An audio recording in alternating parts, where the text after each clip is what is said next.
Okay, we're going to be making an elder wand.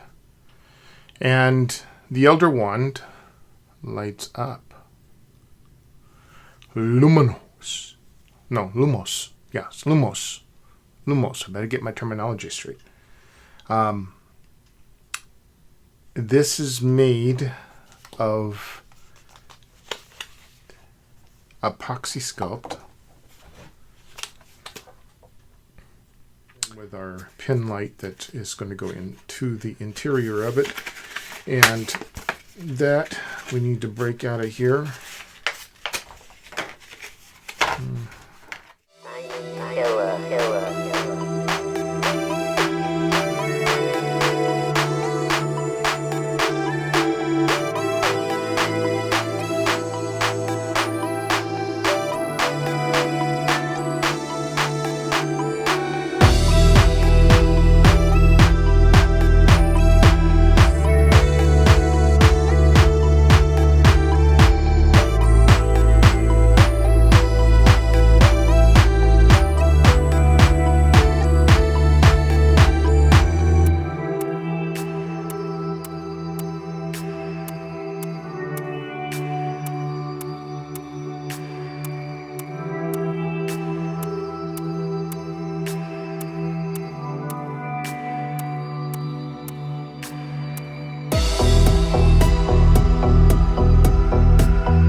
back for the painting of the Elder Wand. And I've, off camera, I've taken it downstairs and I've spray painted it black. I've taped off all the parts that I didn't want paint to be on, especially the light bulb up here, and then just hit it with spray paint, primer, a black primer. And now we're going to get on to the painting of it here. So I'm going to take